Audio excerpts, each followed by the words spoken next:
Hello, welcome to the BiG Scuba Show. Hello, my name's Tom. I'm on BiG Scuba and I'm here to talk about Othree, diving and fitting in your own homes. So here we are once again. Welcome back to the BiG Scuba Podcast. We are your hosts, Gemma and Ian. Before we get cracking with today's episode, we just want to make sure you have hit that follow button or the subscribe button, depending on what platform you are listening on. If you are listening on Apple Podcasts and you enjoy what you're going to hear today, we would really appreciate it if you can leave a review and a 5-star rating.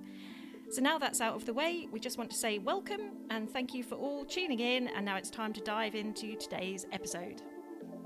Hello everyone, welcome to the BiG Scuba Podcast. This is episode 137. Woohoo! So you can hear in the background my co-host, Ian. Hello. Hello. And how are you today? Alrighty, I'm good. And thanks for a kick start on this episode. Yes, yep. So my name is Gemma and I'm the other co-host, and we make up the BiG Scuba Podcast. Yes. And we talk about, obviously, diving, scuba diving, anything to do with anything under the water and on top of the water as well. And we have a whole range of guests, and obviously we've got 136 episodes for you to go back and listen to as well. And it'll soon be Christmas, because this is the Christmas episode and our last one this year. Yeah, the last episode of 2022. Wow. Amazing. Yeah. It is, isn't it? So who we got coming up this week? So in this week's episode, we've got a bit of a duo. We've got Tom Wright from Business Services at Othree. So Othree are Awesome. a company based in the UK and specialise in dry suits and wetsuits. So he's going to be talking about some new initiatives to get fitting done in your own home for these dry suits. Yeah. And then we've got Bengey on with Sammy. Yeah. They're the Ben's the skipper of the Barbara B down in Ilfracombe, and Sammy is one of the crew. So we just have a little check-in with them. Yeah, he's going to give us an update of what's been going on that North Ilfracombe coastline and the Mundy Island and all the goings on of what they get up to since we last spoke to him. And also, he's also the one of the youngest coxswains of the RNLI lifeboats in the UK as well. So he's a busy bee. He is, and Sammy's crew on the lifeboat as well. So it's a really lovely sort of story as well. They've been seeing dolphins. They have, yeah. How cool is that? Hundreds of dolphins. They're so jammy, honestly. They have a great life of it. So they do. It's hard. It's a hard life. It's by no means easy, but they have, they certainly bring lots of their personality to the podcast and about the life that they lead out on the sea. Yeah. So anyway, so that's really good. I've got a list of stuff. You're prepared. kind of. So some of the things that what's going on at the moment is, I suppose, everything is, it loads in the press at the minute about avatars at the end. It was released on Friday in the UK. 16th of December, wasn't it? Yeah. And do you think you'll see it?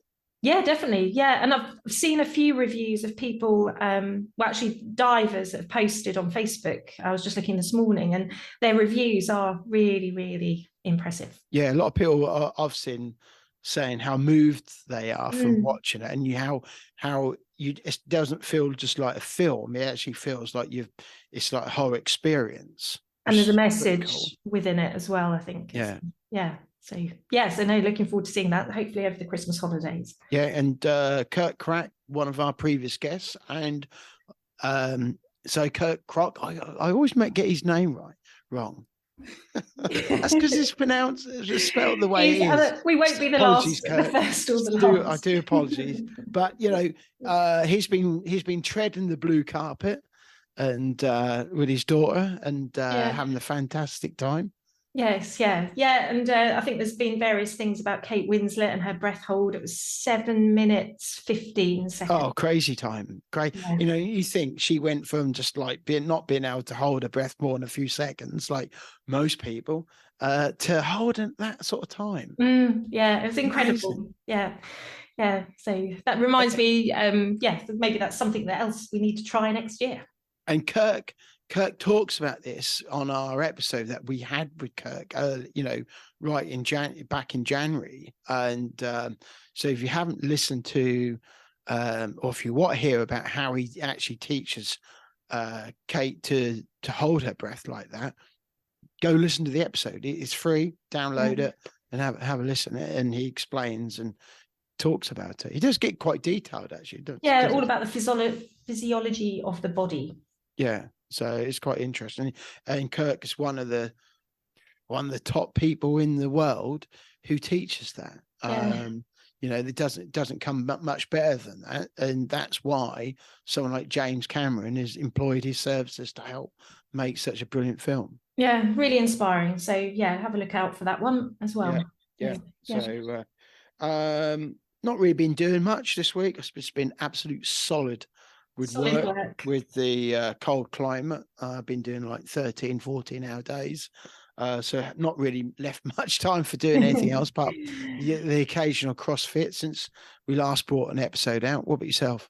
Yeah, again, much the same. Work has taken priority, but managed to get out for a few runs. So enjoyed the cold, crisp weather. But definitely looking forward to a bit of more free time over the holidays. So I think we've got a good week and a bit off, haven't we? So which is nice. So this will be our last episode for this year. Yes. For Christmas.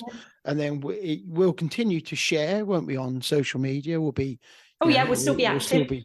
We'll be active on the social media over the Christmas period, but we'll be back in the first week, of January, the first or second week there'll be a new episode coming out, and that will be with another diver based out in Greece at the moment. Ex-forces, and really we had a really good chat with him just recently, and we'll be looking forward to sharing Jimmy's story. So that will be so look out for that one. But in the meantime, if you need some podcasts to listen to, you've got plenty of episodes to go back on. There's 136 of them. Yes. How many more? And again, you don't need to be a diver to listen to them, because there's always something that you can take away. Scuba, more. You hear them cry. So it's definitely there's some variety of podcasts there to listen to. It's not all about just diving. There's stories, life stories, people talking about marine conservation and their experiences above the water as well. So there we go. So that's that. It's been a good year. It's been a really busy year, and we've grown as a podcast. We've grown as a social media entity, and we haven't done it without the support of some really great people and brands. We love working with various brands, and they've been so supportive. They have. We can only just say huge thank you. Okay, I'm going to quickly list them in no particular order. Okay. But these are big thank yous. Okay, to Othree, been really great. Ford, been awesome. Fourth Element, really great. These have all been really great. OM Digital Solutions, Sea Line Boards, McConks, STC Watches, Waterhall, Happy Bottles, Crystal Sea Scuba. I've been doing some DM stuff this year. It's been awesome. Be back at the water, helping people get started. Stony Cove have been great.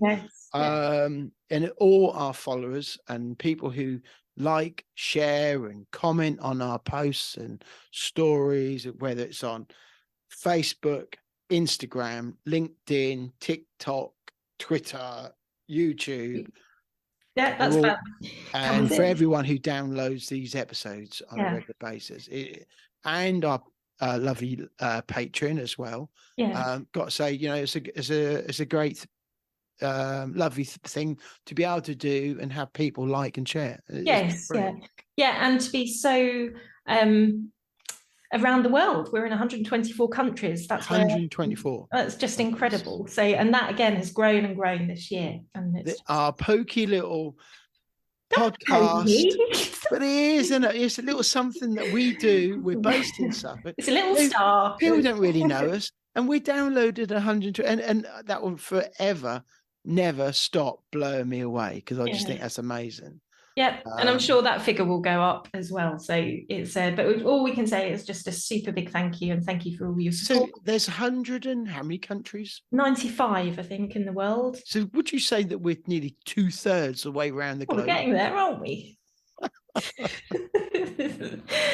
So yes, so wherever you are in the world, we always love hearing from you, so never feel shy to drop us a DM, email, or come say hello when you see the flag up. If you're diving somewhere, where it's Stony Cove, where's the Farms, where it's Lundy, wherever, come and say hello. It's always good to hear that you've downloaded one of our episodes. It's awesome. Yeah. And again, if you want, it's great if you can leave us a review just to say what you think of the podcast. Especially our episodes will always be free. Yeah, they will will. The bulk standard episode will always be free. Yeah. But there will be opportunities, like everyone else, where you can support us with a cup of coffee or something like that. And that'll be something, we'll hopefully do a bit more of next year, because we're like everything else. We try and just sort of try and cover the bills, don't we? Yes. Yeah. So, because none of these things are free. But as for next year, our episodes will be continued to be free, as are all our back catalogue. Yes, yeah. So do take a look, and then we've got plenty planned in for next year, haven't we? It's only a framework at the moment. We've still got to add to it, haven't we? Yeah. So we've Ben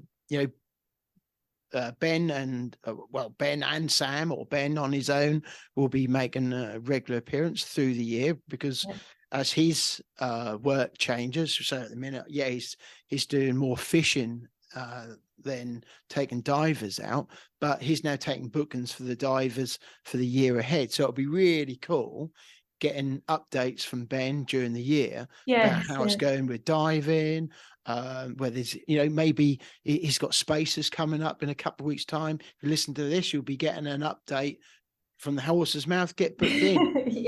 Get to learn. We had some fantastic diving at Lundy, didn't we? That really kicked the year off, Lundy. That was in May last year, and May this year, and it was just amazing. Yeah, we had 2 days on the boat, didn't we? And great skipper and Sam. Between them, the two of them, they really look after and that's why they get regular groups of divers booked in with them year upon year. And just for seeing a different part of the UK, Lundy Island is very unique, and the seal interaction was just amazing. So he's got new screws on his boat as well, so he's quicker. So even the ride out there, that's what they call them, isn't it? Screws, props. Propellers. People will be thinking, what? Oh, they call them screws as well. I've never heard them called screws. Well, you have now. The propellers, the things that make the boat go faster. Well, he's got new propellers. Let's call them propellers then. Let's be correct then. If you can't think of anything, just call it a screw. Anyway, so he's got new ones, bright and shiny ones, which makes the boat faster, and so that'll cut some of the time going out to Lundy. So there we go. He's getting booked up. So if you want to go to Lundy, and we can't recommend it enough, get in contact with Hi Ho Charters and get booked in. Yeah, links are all in the show notes, and they'd love to hear from you as well. What else have we got? We hopefully get some trips to the Farne Islands. Yeah, should be doing that with Crystal Seas again this year. More with Ford. Yes, yep. So that's going to be really cool. And we're not just with Ford. We're going to be we're working with Ford going forwards, working with their in a sustainability side of things to bring out they're coming on the podcast in a few weeks' time. They're going to be one of our early guests, and to talk about their, because they're like a lot of companies and they do so much for the environment, and when they manufacture in their cars and stuff, but they don't really shout about it. No, they've been very hot on everything to do with sustainability, like recycling the water and things like that. Landfill, and who knew? So we'll be hopefully sharing the initiatives that they have been doing and what achievements they've made, and that will all come out in the podcast sort of later in January, early February. Like most of their vehicles are all going electric or hybrid already, and we'll be using one of their e-transits, electric transits in January. for a few days, make some content with that. Whether it's diving, whether it's paddleboarding or something, we'll be doing with it. But going forward, we're going to be, working with them on some sustainable things. We'll be doing some river cleaning with the Green Party and Norwich Cathedral coming this year. Looking forward to that. I love doing that and getting involved with that. Possibly have a day or so with Neptune's Army of Rubbish Cleaners down in Pembrokeshire with previous guests as well. So they do great things. Mr. Kennard. Yes. Kennard. Yeah, Go Diving Show in March. Yeah, that will come look forward to that. I think we'll be there for just about all of it. We were there on the Friday onwards, weren't we, last year? We did the Friday, Saturday. Yeah, so that would be great, and would be great to see some people that we've spoken to and not actually physically met. So be another. Be looking forward to meeting Christina and Kevin. In the flesh. Plymouth Uni, we've got to get down there. We were going to do it this year, weren't we? To give a talk at the Marine Biology Society, but we kind of need to do it on a system if we can, build it in with something else, because we couldn't. We felt that a long way to go. Was it 7 hours we looked at from here? Yeah, to do a 45-minute talk. Kind of didn't really. We couldn't. We couldn't really justify it. Doesn't really fit with like being sustainable and eco-friendly, does it? So we've got to combine it with something that will make it a more round and fulfilled trip, I suppose, in some way. Yeah, but otherwise, we are so looking forward to doing that, and hopefully we can do that and make it more of a trip than just do that and then head home again. Yeah, and we've got obviously Swanage Pier is still on our bucket list. We never got to do that. Yeah, definitely. Look at we talked about Loch Long in September. What an awesome experience that was. Yeah, that was. And one of the best, I have to say, probably I was getting on for one of the best UK diving experiences I've had so far in my diving career. It was that good. YouTube and social media, I don't think quite done it justice. No, that whole diving was just amazing. Can't recommend that enough. So if to do Swanage Pier will be another really great experience, I'm pretty sure. So more UK diving, and I'm looking forward to hopefully fit in some more dive master duty for Crystal Seas, because I really do enjoy doing that and seeing people come from their very first dive progressing or doing the advanced or whatever, I love that, and it's a big highlight to me being able to do that. And I'm just looking forward to getting some more experience diving and just getting in the water. Better say hello to Honey as well, because my daughter Honey, she is looking at getting in the water this year. Her birthday is end of May, and we'll be hopefully helping her do her open water probably about June. I think talking with Polly, I think we're talking about doing that in June with Honey, so that'd be awesome.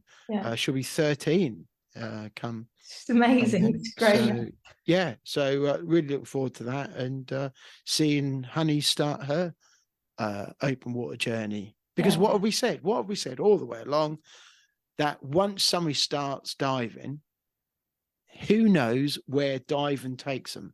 And for Honey being such a youngster, she's got lots of decisions about subjects at school and further education, and diving could be a big part of that in some ways, or like marine conservation. It's so important going forward. So there's always some kind of role in that field. Well, when you think of some of the people who we spoke to, one name comes massively to mind is Grace. Grace Westgarth, and look at where she's gone on to, a young person who's gone on to doing tons of stuff, amazing stuff.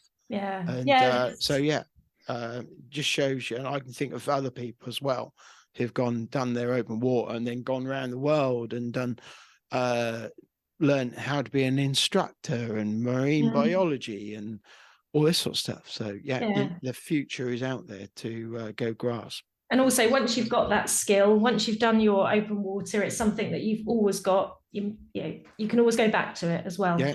So if you're planning, if you listen to this and you're planning, maybe you'll be getting your open water pack, your paddy or dive or dive raid or anything. If you're whatever agency you're with, and you're looking to your target, your goal is to learn to dive this coming year, get in contact, make contact, let us know what your plans are, how you're going to be doing it, where you are. And that would be really cool. It'd be great, really great to hear your plan, really, and how it all goes through the year. Yeah, exactly. And we might get some diving in over the Christmas holidays, but if not, we might jump in the pool and do I hope so. skills. That'd be really cool. So usually get one dive in, one day's diving in somewhere between Christmas and New Year. So depends on what I'm doing with kiddies and also with the weather, really. We did say we were diving the other week, didn't we? But obviously the weather hit hard and it got a bit icy and snowy. And I was out at 3 o'clock in the morning. And you needed to work. But unfortunately there'll be other times. It's just the nature of the UK weather. It is same for us and same for everyone else. I think that's kind of about it. Big thank you to everybody who's been with us so far of our journey. Yeah, and we need to say happy Christmas to everybody, and we look forward to a happy, prosperous new year. Absolutely. So it's going to be a good one. Right. Okay. Well, I think that's that's a bit longer than what we planned, but it often is. So Tom, been a big part of Othree for a number of years. Yes, we'll hear about all that his journey with Othree. His business services in Othree, isn't he? Yeah. So, he gives us a good roundup of Othree and of his diving as well. And hopefully people will look Othree up if they're considering a dry suit or a semi-dry wetsuit for next year. Yeah, I've been diving in an Othree dry suit ever since I started. I always remember, when I first started, I used a school suit, which was an Othree suit. And people said to me when I was talking to them, I was getting, I'm thinking about buying a dry suit, who do you recommend? And they always said, for us in our area in Norwich, go get an Othree because of their service. They really look after you when you send your suit off, and they have, they haven't faltered in that at all. They've been brilliant. Would turn my suit round quick when I had a leaky stitch and things like that. So, they've been awesome. Yeah. Other dive suits companies are out there. They are available, yes. They are available. But this episode is about Othree. But before we hear from Tom, we're just going to check in with Ben Bengey and Sammy, aren't we? And just to get a little update, and then Tom will follow after. Let's do it. Yeah, so here's Ben and Sammy, and then Tom will be along shortly. See you soon. See you on the next one.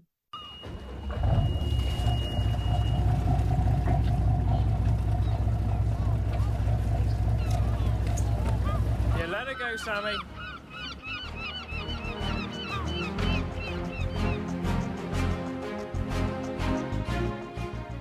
It's that time in the podcast where we take you back to North Devon and catch up with RNLI coxswain Captain Ben Bengey of the Barbara B Dive and Fishing Boat in Ilfracombe Harbour. Mind those ropes! It's that time again where we go all the way over to Ilfracombe on the North Devon coast, and we catch up with our regular updates from Ben Bengey, who's the coxswain of the RNLI lifeboat over there, and also captain of the Barbara B fishing boat and dive boat. And with us this time, we've also got crew member Sam. So welcome aboard. And how are you guys getting on? Good, thank you. Yeah, good. Very good, yeah. Yeah, good to have you on again. How's life over in Ilfracombe? Cold. Very cold. Yeah, it's not that for once, that's right. Cold. Yeah, cold. Ice. Cold. Yeah, I was listening to the old shipping forecast. You got some, is that northeasterlies coming in? Yeah, don't want to talk about that. Yeah. That's emotional. Yeah. So Is like it? not anything from the east for us. That's like direct. So when we're fishing, we're like 27, 26, 27 mile away from Ilfracombe Right. in like a easterly direction. So that means we have to steam back into it. And it's like the worst kind of sea ever. So it kind of funnels down the channel. So if they say there's going to be like 20 knots of east wind, it's normally like 30 knots of east wind. And so it's a horrible, horrible short. No, I can't say that. Nasty chop. Yeah. Where there's normally a wave, where there's normally a gap between the waves, there's a wave in that gap. Yeah. Really? So it's all very uneven, is it? It's just. Yeah, it's just horrible. Yeah, it means I have to pay attention a lot more, and there's a lot more head shaking and swearing and bang, battering and crashing back home. No. Yeah, it makes the day go a lot longer. It's probably like makes a 2.5 hour steam home like 3.5 hours. Really? Wow. Yeah. Yeah, you just have to go so slow and careful, and you have to we call it a detour. So you're not aiming for Ilfracombe, you like have to cut across it, especially like catamarans I've got. That's because the wave like hits the bridge deck underneath the tunnel, and makes a lot of banging, and it makes it uncomfortable for Sammy to sleep as well. Oh no! But you bang your head. Yeah. Yeah. But you find him a cushion. We That's play Christmas. we play games on how long he's going to last, sir. Like what times you're going to get thrown off the seat. Hasn't happened yet. We're seeing on social media he's often asleep. Oh yeah, I love my little beauty sleep. Yeah. Yeah. Your little nanny nap. Yeah. Often people think we don't work. Yeah. So what are you fishing at the moment? Are you Still whelks, yeah. Yeah, we so the water temperature's dropped off a bit now. What's So the like temperature? cold.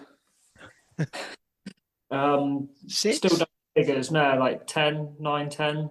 What is it? Not that much then. It was still quite warm. What were we in? Because it's still been very mild recently. Like it didn't plummet, where now like this temperature's made it plummet quite a bit. And it's like perfect. It's like the perfect temperature for whelks to crawl. They prefer it cold. Yes, the very. What's it like? The three bears eating porridge. Like one bear thinks it's a bit too warm, and whelks are very like that. It has to be a set temperature for them to crack on. Right. And then the only good thing with this east wind, it means there's no swell. They're fussy. They're fussy things. Yeah. They sound it. They don't like swell. They don't like warm. Do they swim very far then? I can't imagine these. Nah, so they're bottom feeders. They're literally just shift along like snails. Yeah. At a snail's pace. Yeah, literally. Yeah. They're all right. So has it been a good season so far for fishing? Last week we done 6 days out of 7 last week. Yeah. So where before we've been doing fitness at silly o'clock in the morning, that's now stopped. We don't do it silly o'clock in the morning anymore. It's nice and reasonable. This morning we were there in the car park, 8:30. 8:30, yeah. Yeah, 8:30 this morning. Anyone else join in? One of the other lifeboat crew. Yeah, one of the other lifeboat crew. Really? Yeah. Because obviously we're diehard fitness Of course. professionals, you know. And so it's just 4 of us in the car park doing Very press, good. very cold. Cold floor. Icy. Yeah. Debating our life choices, regretting it a lot. Yeah. I regret my life. I won't complain next time I pick up a freezing cold barbell at CrossFit next morning then. So it was that cold. Like the bloke doing it for us, he's like this like nuts, crazy man. And there's like me, Sammy, and Dave. They're like trying to like put our sleeves over, so when we lift up, when we lift up a like 12.5 kilo dumbbell or whatever, you like can't feel your hands. I'm like, Yeah. So how do you manage to keep warm then? Because with these winds and all that, when you're out there, you know, have you got boat? Yeah. How are you keeping warm? First investment. That was Ian. First investment when I bought the boat. Diesel heat. Diesel heater. Yeah. Yeah. Now on the screen on it, it's been telling me the last 3 days it's been pumping out 35 degrees of temperature, hot air. Wow. It definitely has not. It definitely has not. So yeah, this diesel heater. And you just have that in the wheelhouse then? Just Yeah. yeah. Lots of layers, thermal. Long johns, hats. Yeah. You haven't tried tights yet, because a lot of ski people wear tights. No, I've got running tights. But the long john's still done better than the running tights. Yeah, because we were just saying, you're working in damp, wet environment, and it must be icy on your hands. Yeah, so whack our gloves underneath the heater, and yeah, it makes your hands a bit warmer. It's not in the start. It's at the start of the day when you put your gloves on. Yeah, like all cold and dewy, and they feel very weird. And it's at the end of the day where you put them underneath the heater and they're like 30 odd degrees. Well, you know that. You're up on top of the key. I'm down on the boat. Yeah, nice and warm. They don't stay warm for very long though. As soon as you go outside, it's that cold. Yeah, that's it. Oh well, that's as long as you do stay reasonably warm. That's it. And boilers, so having coffees, cup of soups, pot noodles, doing press ups. Well, there's only me. I saw your post the other day. yeah. How many press ups you been doing? Not a lot. That's just there's a few reasons for doing the press ups, which I can't kind of say right now. I was trying to make myself be sick a little bit, and I thought press ups would help. But they didn't. So I just had to soldier on through with another cup of coffee. That'll help. What about bookings and that? Have you had any other bookings? Yeah. Had quite a few bookings, quite a few inquiries. A few more stays next year. Yeah. We finally get to stay at Lundy. Yes. Hey. So how long has it been since we stayed? 5 years. Oh, really? Oh, that'd be amazing. Yeah, it's really nice for everyone, because obviously you take out that crossing in between. Yeah. And it's nice for us because it's like a mini break in the middle of August as well. Lovely. Oh, wow, nice. That'd be nice then. Away for 4 days. Yeah. So is that a group of divers, or is it just people on the island? Oh, wow. Group of divers. So it also means that because you take out that transit, you can also just pick and choose what you want. Yeah. So you can go, right, we want to do the high waters today. Lovely. Right, we want to do the low waters tomorrow. And then it gives them either a morning on the island or an afternoon on the island. They get the full Dundee experience then.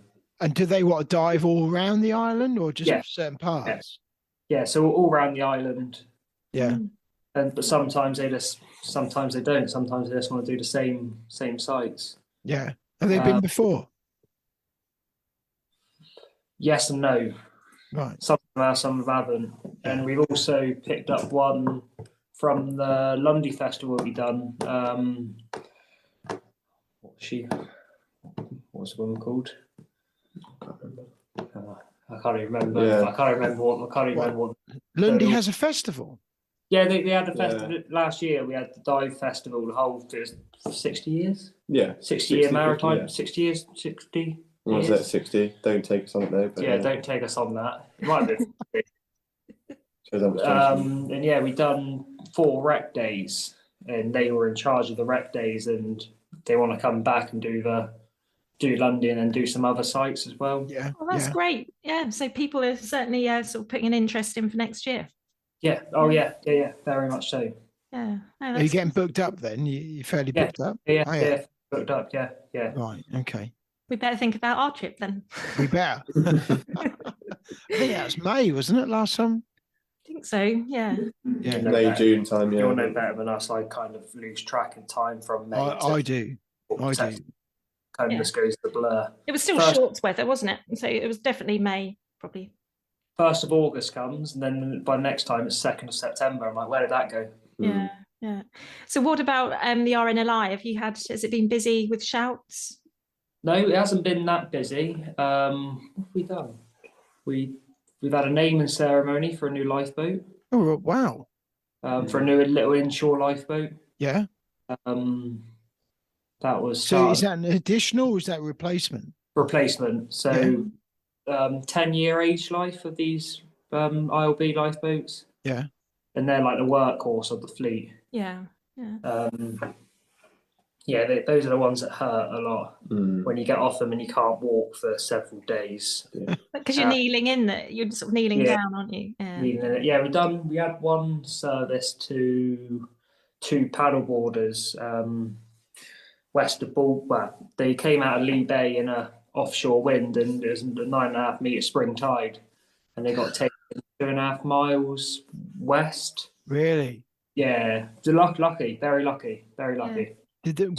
How did they have phones and that with them then? Yeah, no. 2 people on the coast path seen them going, called it in. Really? And then very. So we're talking like complete novices out on paddleboards. Didn't check the tides. One was a bit of a experience, one was a novice. Yeah, both hypothermic. Yeah, Right. 2 life saved, 100%. Life jackets? Yeah, buoyancy aids and 2 mil wetsuits, 2 3 mil wetsuits. Wow. Yeah, chilly. They were chilly. We're so careful. Oh yeah, 100%. Even at that time of year, even though that's the warmest the water's going to get. Yeah. Well, it sounds like they had a lucky escape. So it's good you got them. Yeah, one of the new guys on the lifeboat spotted them. And then they said when the paddleboard said when they're in the water, they had dolphins playing around them. Really? It's like a known thing that like dolphins will go up to people in danger, kind of like dogs. They sense it that they stay with them. Yeah. So have you seen much wildlife out at sea? I've never seen so many dolphins. Yeah. I've never seen so many dolphins. Yeah, loads. Incredible. Is that because of the feed in the water? Must be. It must be. Yeah. Last week we've had hundreds. Yeah, it's been hundreds. A lot. Oh, Yeah, and they've been chasing mackerel up to the surface. Wow. Yeah, like dolphins everywhere around the boat. That must be amazing to see. Yeah. It's one of them, like, because you see it all the time, you don't really pay them. But I'm amazed that there'll be so many. Oh, they're from everywhere. Every direction you looked around the boat, they're just jumping. Would you say more than you'd normally see? Would you? Yeah, it's more frequent. So like most days, it's not just one encounter. It's sort of most days we're out, we see the dolphins. Yeah, it's probably just feed. It's just feed. Yeah. And we had him for like 5 or 6 hours. I mean, Sammy wouldn't know about it, but when he went to sleep, I must have picked him up. When he woke up. 10 mile off the coast, and we had him for hours. They're playing in searchlights and whatnot. We didn't pay attention to it. It's not till like people are like, well, until we start taking customers again, you've got to pay attention to the dolphins and stop and get them to interact with the boat. It is. You know when they keep coming back towards you that they've had good interaction. So yeah, well, you think about it. You know, the average person will only see maybe one in a lifetime, maybe a couple, and you're seeing them like on a daily basis. It's pretty amazing. Yeah, I mean, up close and personal, like 3-4 foot away. Wow. Literally just coming up, breaching next where the rope's going down to the bottom, to come up, breach next to us. We're not phased about what we're doing, hauling and shooting pots and not staying in a straight course. They're all around the boat, and that's like Ben said, they'll stay there for hours. Properly jumping. Yeah. Clearing the water, doing the backsplash, doing the tail flips. Yeah. Happy dolphins then. Yeah, they're very happy dolphins. Very. Yeah. And what about bird life? Have you still got the issues with the bird flu in Lundy? I don't know. It's kind of quiet on that front. Yeah. No, That's good. We haven't seen so many gannets and stuff, but there's still feed there. So the birds are feeding, but it's whether they're well enough to feed. That's the issue. But yeah, I'd imagine so. Yeah. We had a pet bird the other day. Yeah. You had a pet bird? Yeah, this came in. We were in the middle of hauling a string. I looked in the wheelhouse and I seen this bird, and I kind of thought, like, what sort of bird? Little one. Hang on. Female chaffinch. Really? Sort of like the same sort of size as a robin. Yeah, they're meant to be like in the Scotland Highlands in like woodland areas, and this one was 15 miles from the closest land. Really? You have those twitchers wanting to see it. Yeah. And we've had one. Have I told you I had twitchers? Have we spoke since then? I can't remember. We had the guy that had come down from John O'Groats. Yeah, you told us about that one. Yeah. What do we have this year? We've had one this year. But when was it? I don't even know when it was. I have no clue. Yeah. Well, I see what happens next year because when the birds will start migrating and moving around.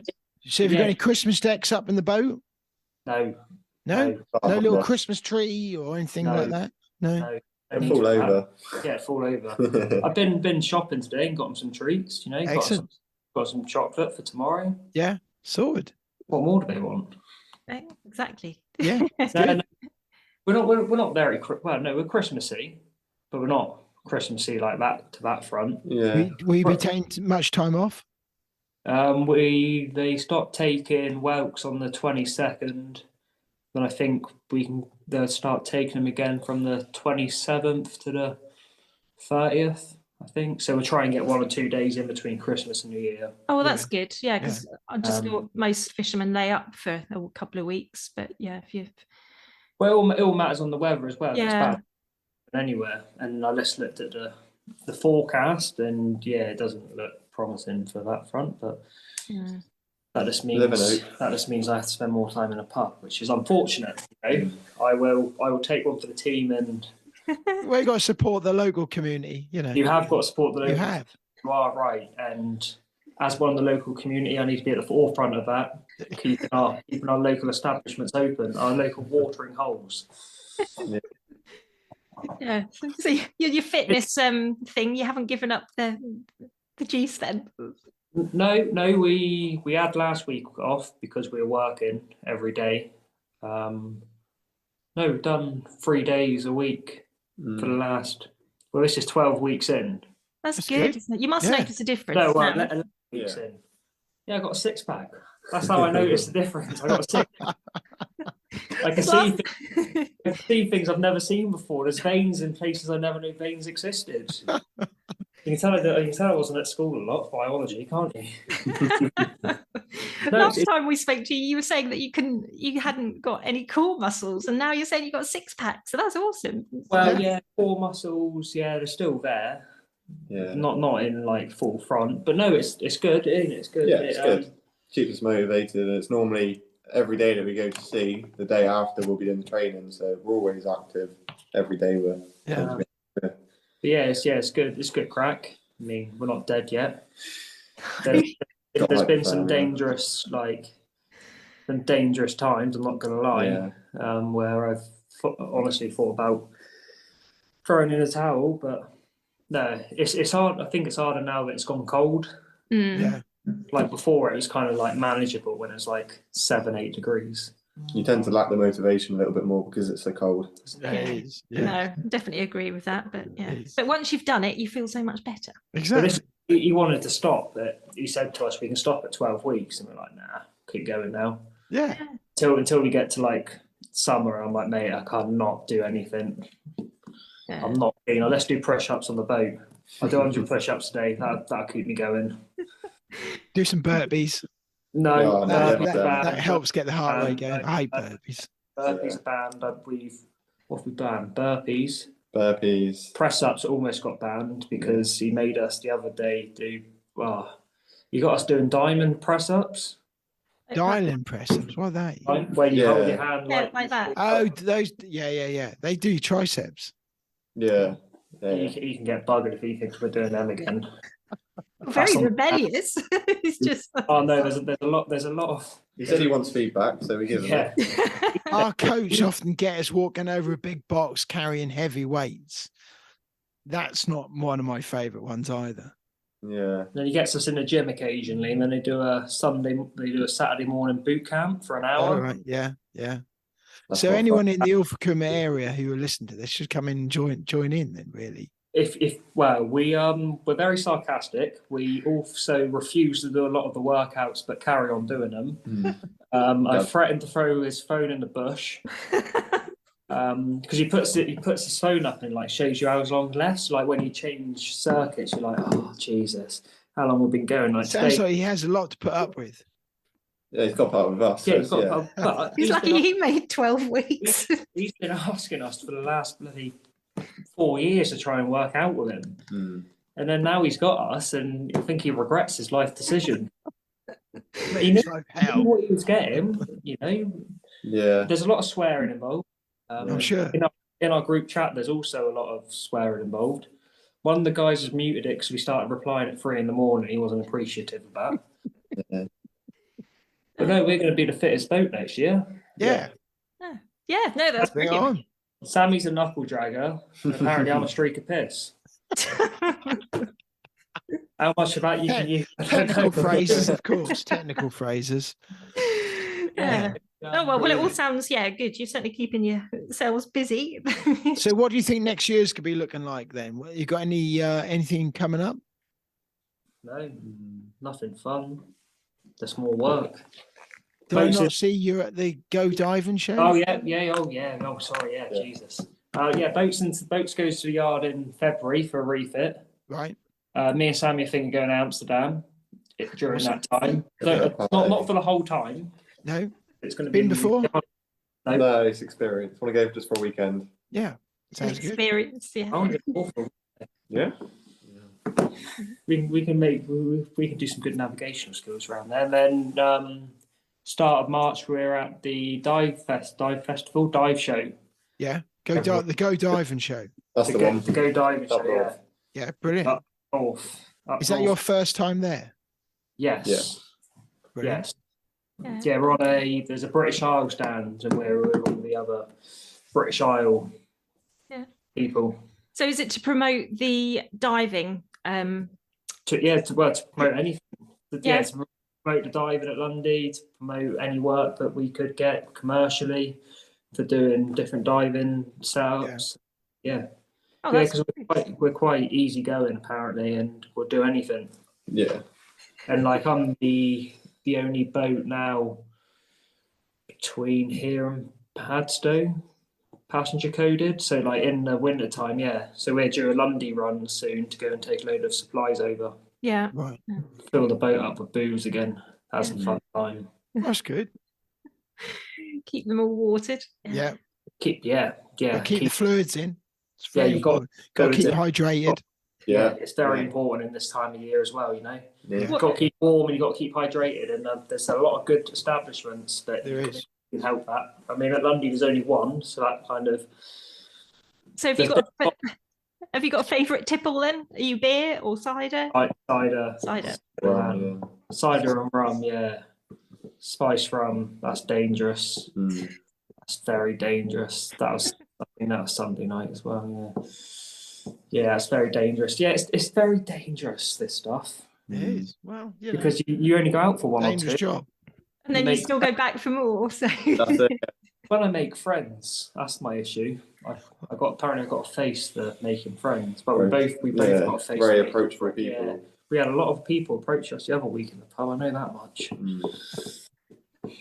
Wow, at the Go Diving show, there'll be lots of people approaching you. I'm sure. We hope so. Yeah, I'm sure you'll enjoy it because there's lots of characters there. We're opposite the bar, the only bar on site. So come see us. We know where to find you. Yeah, you know where to find us. There'll be 2 people on the stand, and it won't be us 2. Yeah. We'll be making use of the establishments there. Yeah. Oh no. Well, have a great time, and it would be good to see you both. Yeah. Good. Yeah. So, but hopefully we'll catch up before then, and have a catch up at the beginning, kind of February time, and have another check in with you and what you've been up to. We'll be in Premier Inn by then. Yeah, we will. Yeah, but I won't mess up the rooms this time. Okay. We had a few issues in Premier Inn. When the boat was in the yard. Yeah, I might have ordered the wrong room. 1 double bed. Oh. Yeah. It's not the first time we slept together. It won't be the last. So. Bit cozy. Yeah. It was. We got some weird looks when we went in. Then we wondered what. And Sammy went back to reception. They went, we did think something was weird. There we go. Yeah. All a deal. Yeah. You got to laugh. You got to laugh. You have. Yeah. All right, well, that's been brilliant catching up with you both. And Sam, your first time, so well done. That was good. Thank you. Yeah, lovely. Told you it was a piece of this, didn't I? Yeah, it was all right. Yeah, come again. Yeah, we definitely will. Keep So for our, updated. our listeners, if they want to look you up, where do they go on their social media? Either Lundy Diving or Hi Ho Charters. On both Instagram and Facebook, you'll find us. Yeah. And Okay. Twitter, I really understand that stuff. So yeah, Facebook and Instagram, I understand that. Twitter's a bit complicated. Yeah, but no, it's great what you post on Instagram and Facebook. It's always entertaining, and it shows what you get up to. So we'll put the links in the show notes, and people can look you up. Lovely, Thank you very thank you. much.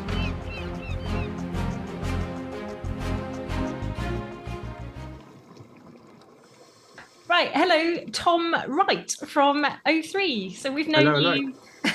We've known you a good couple of years now. Yeah. So we thought we'd invite you onto the podcast so you can chat about your experiences diving and about the company that you work for, Othree. So welcome to the BiG Scuba Podcast. Yeah, Thank welcome, you for Tom. having me. Thank you. Yeah. So first of all, what makes you love diving so much? Or how did you get into it? I've always grown up. I grew up in Portland, in Dorset, for people who don't know, which is a small island that sits out, or a peninsula as they call it, outside off Weymouth. And I've just always grown up by the sea. So any summer holidays or any holidays that was spent on the beach with my family. And yeah, it kind of started as like free diving and snorkeling. And when I joined Othree, and then it's just progressively gone further with like recreational diving. And a lot of my friends do it now, my family do it. So it's just a lovely hobby, and I've been lucky enough to be able to do it as a job as well. Yeah, that's great. So it was really starting at Othree that got you into your recreational diving. Yeah, so I always snorkeled. It's so accessible around here. It was just part of growing up. And yeah, starting to do a little bit more a lot longer snorkeling. Like you could go for quite a big trip, snorkeling around the local area, and then yeah, it just progressed as working Othree does. It just progressed into diving. So I wasn't a diver when I started. Yeah. Had you ever, thought about it when you were younger, growing up? Was there any sort of interest or inkling there that you thought you might go that way? Yeah, I guess where I've grown up's kind of influenced that. It's something that my dad, since I've worked here, has learned to dive as well. But he's always had a huge interest in wanting to learn. Yeah. And I had quite a few friends that already did it.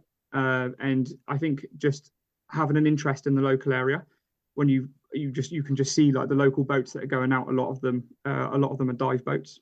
So it's kind of like it stemmed from there really. So I think it's just growing up here, you're always associated to some kind of water sport.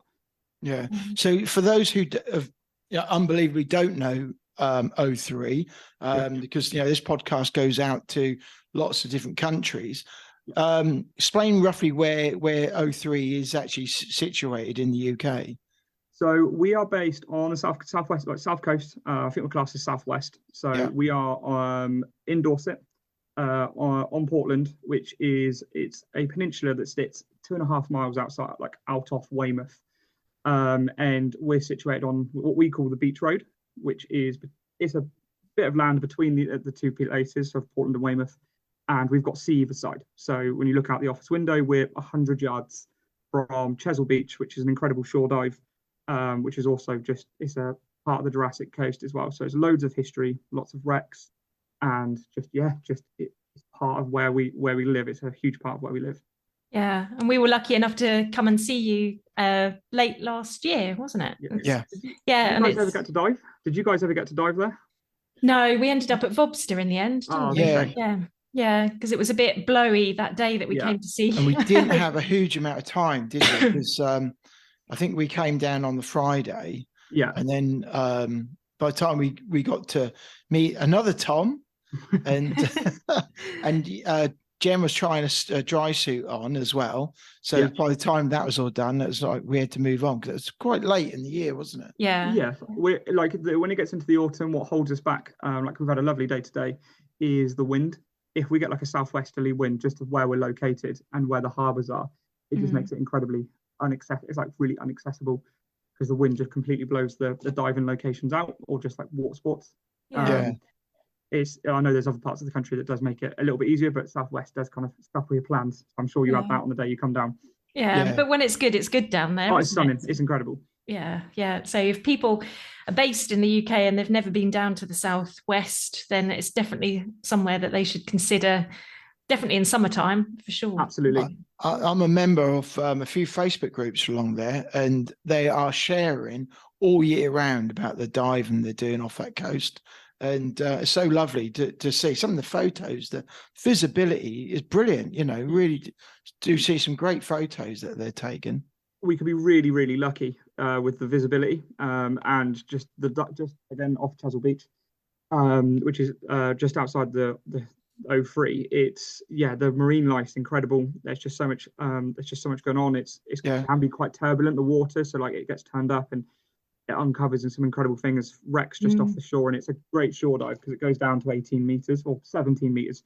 I think it's the deepest I've got, but it's beautiful, and the rock formations and the marine life is stunning. Yeah, so what's your selling it? So what's your surface interval like? When did you last dive? When was my last dive? Yeah. My last dive was actually in the Canary Islands in middle of October. I did two dives with a company that we know. We went to Lanzarote on a family, my partner went on a holiday, and I just did a day's diving, which was lovely. Yeah. But, last time in the UK was September. Again, the weather seems, I don't know if anyone's known, October seems to be really bad. Any plans to jump in? Pardon, sorry? Got any plans to get in? I think in December I'm going to Vobster. I think I'm gonna do a few dives, a couple of dives with my brother and my dad. I'm gonna go to Vobster just to do a couple of dives. So just get your hand in it for the don't do a huge amount of diving in the winter, but get your hand in it for the spring when the season kicks off again. Yeah, that's great. Yeah. And you just mentioned your dad and your brother. So from you starting diving, is that something that your brother and dad have then progressed, seeing you dive, that they've now started? Yeah, like my dad's always been super interested. He grew up on the island as well. It feels like we've never left. We have left. It's just you end up coming back. And my brother the same. They both just really, really keen. And we kind of booked a trip in a year's time to go to Egypt on a liveaboard. Oh wow! And it was like a kickstart for my brother to go, right, I need to learn. And he's just done his courses and done 25 dives with us this year. So he's really keen. And my dad was the same. I think he learned at 56, and he's absolutely loving it. So you're never too old. Never too old. Never too old. And you'll be amazed how many customers we get that always say the same, like when they've retired or they've taken up diving. So it's a really accessible sport. Yeah, wow, brilliant. And that's really good to hear. And you also get to dive with your brother and dad, which must be amazing. It keeps me in there as well, because sometimes you if you're working in industry, sometimes you don't end up diving as much as you'd like to. And when they're super keen, it means they're booking on dive boats and then dragging you along as well. So it's great. Yeah. So obviously Othree is where you work. So how long have you been with the guys at Othree? On and off 11 years. On and off 11, 12 years. Wow. So yeah, I started as just a Saturday boy, making cups of tea, like clearing up for the people, selling dry suits and serving in the shop. And then it just progressively went from there. I was working summers. I went to university in London, and then I was coming back at the summers, which was amazing. And then I got offered to work full time when I come back from uni, and / a little bit of traveling as well. So I come back and I've been here full time 7 years now. Yeah. And so what else? Does your partner dive as well? No, she doesn't. She'll snorkel. She sails, and she's into the water, but she's not interested in diving. It's claustrophobic, which is a shame, but it means that she's quite happy for me to go off. She calls herself beach. Diving's not for everyone, and at least she's given it a go. It's not to say she won't, get into it at a later date if she wants to, or No, definitely. So it's it's just how it goes sometimes, isn't it? She calls herself beach support. So if we dive off Chesil, she'll sit with all our kit. She'll we have to put a buoy up, and she enjoys it, and then she's there just to help us carry our fins and our kit up Chesil Beach if we need to. Yeah. Well, it's great if she snorkels as well. Yeah. That's seeing the underwater worlds, isn't it? As well. 100%. Yeah. So you've been there a while. I've been there a while. So how's the CrossFit coming on? Because you're a fellow CrossFitter. Yeah, really well. I love it. It's probably with diving. It's probably my favorite. Yeah, it's probably one of my favorite hobbies. It's like a stress release because I do it in the evenings every day. Yeah. So it's quite nice. Like you finish your day's work, and I don't have a long commute, so it's quite nice to as soon as you get in the car, get changed, straight to the gym, and it's an hour. See, I do mine in the morning, so mine's at 6:30. Oh no, I can't do it. But I thought I'd struggle with that, but actually I've found that I'm the other way. I've gone the other way with it, and actually quite enjoy it. Bengey, who comes on and gives us his updates. He's been working with a PT. At what time was that? 4:30? Yeah, 4:45? really early in the morning. Yeah. So, but with the CrossFit, have you found it's improved your diving fitness? Yeah, it improves just general life. Just staying really active, and like I have like you carrying your kit, walking to and from the dive boat. You know how heavy the kit can be. Yeah. It prevents injury. And you're not out of breath, because one of the big things of diving on Portland is tide. And I'm quite comfortable diving in tide. It doesn't make me nervous, because I don't feel like I'm out of breath. So fitness is a huge part, and it keeps me really active. Yeah, and that's really important in the whole diving experience, isn't it? That fitness, Absolutely. Everybody needs to consider their fitness for diving, because you do have to carry heavy kit, you do have to have heavy stuff on your back to get to a dive site. And I think having been on a course recently and seen 2 divers really struggle because of fitness, who are not used to UK diving, but they've been used to diving abroad, and a lot of diving abroad and that. I think that, suddenly when you've got dry suit, lots of weight and all that, people don't understand sometimes, you do need an element of fitness with it. I always, again, go back to the gym, you always think if you are someone, because you have 10 kilos of lead weight around your waist, you have the cylinder, you have the BCD, you have all the dry suit kit, and all of that on, and you're expected to walk up and down a beach or walk 100 yards from the car to the dive site if you're lucky enough to, or the boat. No one would walk 100 yards with 40 kilos on their back. No. So for you if you don't do that kind of exercise, or just keep yourself fit, it's really demanding on the body. Even just trying to put your fins on with kit on is hard. I'm so glad you say that, because I think, just me? No. I don't know if I'm really inflexible, but everyone struggles, and just that type of, if you're not fit, it's hard work. Yeah. I have to say though, I'm a lover of the Othree 65 semi-dry suits, and I have to say one of the reasons is flexibility. Yeah. And I will say that to anyone. And I love my Othree dry suit, but the flexibility you get with the semi-dry is great. That's a lot more. Yeah, they're amazing pieces of kit. I guess Othree is probably more well known for the dry suits. Yeah. But our semi-dry, we're massive advocates of. Someone that doesn't maybe do a huge amount of UK diving, or sorry, I don't mean that in your instance, but like are doing like summer diving, or they're doing a dive in an evening, the semi-dry is like perfect. Anything over kind of 15-16 degrees, the semi-dry with our deep skin short john, which makes it 8mm on your core, a little bit more flexible on your arms, is absolutely perfect for UK diving. And it is such a comfy suit. We've both dived in it, Ian more so than me, and it's I wouldn't maybe do technical diving unless you're a really hardy. I personally like if you're doing some long run times, but if you're doing like a 30-40 minute dive and it's of an evening or a shore dive, then it's perfect. Oh, brilliant. It's so much bad English, like such less hassle than having to have it carry more kit around. So we started in our semi-dries kind of July last year. That was our first dive. And obviously mine was kind of off the peg and fitted fine, but Ian's had to come back to you. So we did what you called kind of an in-house fitting, I suppose, or in our home fitting, didn't we? Again, it's across. I know we're probably going to go into more detail about the dry suit side in a minute, but 100%. So logistics make it very difficult where you guys are based. It's definitely 3-4 hours away from us. So to come down just to try a wetsuit on for 5 minutes is a bit much. So logistics now allow us to send some suits up to you, try them on, and then with some great photos, some great videos, we can work out the adjustments between us, and we can talk you through, as the sales team or someone who's speaking through Othree, we can talk you through where to mark the suits so we can work out what the adjustments are needed. And I think in your case, Ian, it worked really well, didn't it? Made you feel a lot more comfortable. Yeah. I had to have the same thing with my dry suit, and although at the time when I ordered that, I went through Crystal Seas because I was really early on in my diving career, and so I had to. I think I had an extra large suit, but because I'm vertically challenged, I had to have a little bit out the leg. Yeah. And it happens. We're all at different heights, and it worked a treat. Yeah, and I guess that's one of the biggest things that we kind of focus on is everyone kind of needs small adjustments. Not everyone is lucky enough to be able just to fit into a large off the peg. It's very, very rare, to be brutally honest.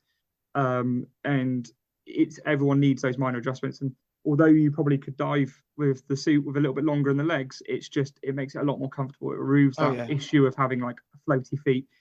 And it's those small adjustments is what what our business is adjusting and made to fit dry suits and wetsuits. Yeah.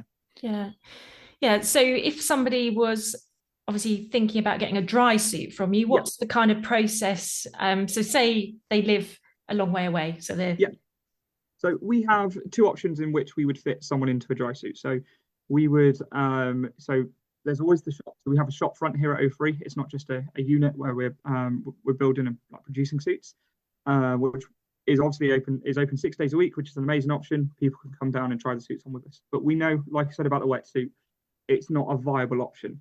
So people can remotely, they can go see one of our trade shops, which is Crystal Seas, which are based in Norwich, Aquasport, which are based in Solihull, and we also have Bristol Channel that are based in Cardiff, or just outside of Cardiff.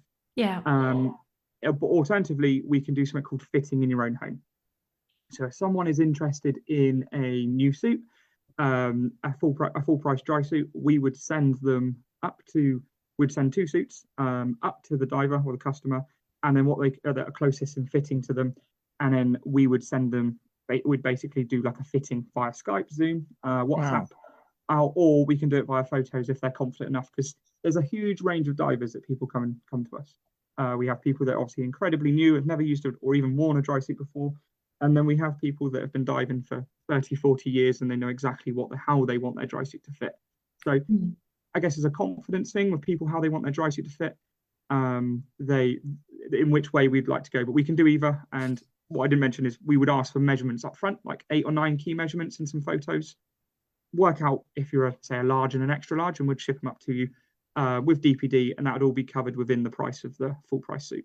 That's a really good service. And going back to my early days of diving, I'm pretty sure for new divers, a lot of our listeners are new divers and coming on into the community.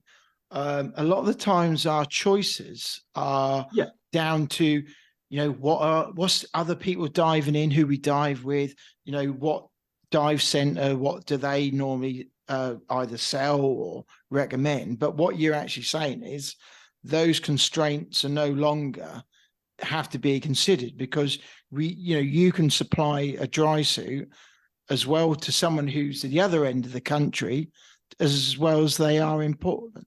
Yeah, I guess if someone, 100%. So obviously inherently, like if it's a day trip, 2-3 hours is probably the most people would maybe travel. And again, this kind of removes that. Logistics are so good nowadays, and being able to do Zoom calls or WhatsApp calls, whatever's easiest for the customer. We have a great success doing it. But you're right, Ian. It means that maybe the customer has to do a little bit more research, maybe of what suit they want, but we can send them a couple of suits. And again, we can talk through the spec before. We have great conversations with people remotely and talking through, and we listen to what suit would be best for them, because we do have a wide range of suits. So sometimes people do come to us and they're really, really not sure. But again, we're all with our personal experiences and obviously with our experience of Othree, we can point people in the right direction. I've seen, it's been my experience that I've seen people turn up at a dive site, have spent, like a couple of £1,000 on a dry suit that they've bought online, an online shop, and not tried it on, anything like that, have gone to this, gone for a dive, and it's totally ill-fitting. You know, Mhm. the cuffs don't fit properly. They bought a suit that they thought would fit, dived it, and then thought, this don't actually fit. Yeah. You know, and without, and it's such a, you know, it's a risky thing to do, because it's not just the expense, it's the whole risky thing of diving in an ill-fitting suit. Yeah. And it's so good to hear that Othree can offer a service that basically can tailor fit a suit to you, without, you know, between you and the customer, and that's really good.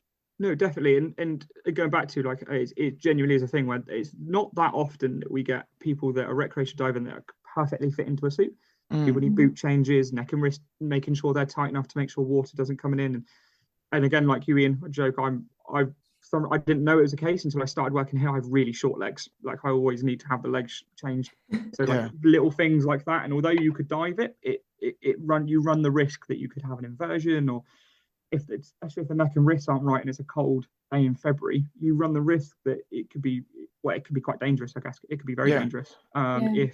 If the suit is actually letting water in, and the same if there's too much air traveling around the suit. You know, it's a huge volume of air to control if you've got too much air in the suit. So 100%. It can be. It's something that we've always been really passionate about, is making sure that the suit fits someone and is as comfortable as possible. Because let's be honest, we'd all want to be diving in incredibly warm water in shorts and t-shirt. But the UK diving scene is incredible. It has an amazing array of diving that we all should enjoy. But it means that we have to wear dry suits. So it should be comfortable, and it shouldn't be your main worry when you're diving. Yeah, that's right. I mean, it's your safety gear as well, isn't it? It's not just a dry suit. It is your sort of life-saving equipment. And I guess one of the things I've heard, like, a technical diver say before, is like, when people are doing technical diving or long run times, most people have 2 torches, 2 computers just in case one goes, spare mask in a pocket just in case the mask off, all the bailout gas. One of the one things you don't have as a bailout is a second dry suit when you're diving. So like, if the first dry suit goes, you can potentially be in a really dangerous situation. No. So in terms of your customer base, do you find it's kind of an even split with people visiting the shop and now taking account of the, like, home fitting service, or is it something that you're just trying to kind of get the message out there that you do offer this home fitting? I think it's a bit of both. We definitely have a huge range of people that still would like to come to the shop, because there's nothing better like being able to hands-on, especially if you don't know what kind of dry suit you'd like, or maybe not confident enough to make, or you're not too sure on how the suit should fit. Then we still have a huge range of people that would like to travel. We've had people do, like, Southampton Airport is really accessible. You can get to Southampton Airport on the train, gets you directly into Weymouth. So we have had people that have come over from, like, Ireland and from Scotland before, for, like, day trips, and we've even picked them up we've picked them up before from the train station. Just bring them over and then we can take them back. So there's lots we can do, but it's not viable for everyone. And the further north you go, obviously the longer it takes to get to us. So we'd love to put the message out still that fitting in your own home is still a great option for people that are based on the north coast of Scotland or based in Cornwall, because that's still a long way away. All of those options that we can still do. No, that's really good. So, and as a company, so you do dry suits, you do semi-dry suits, and then you do bags and thermals. You've got more.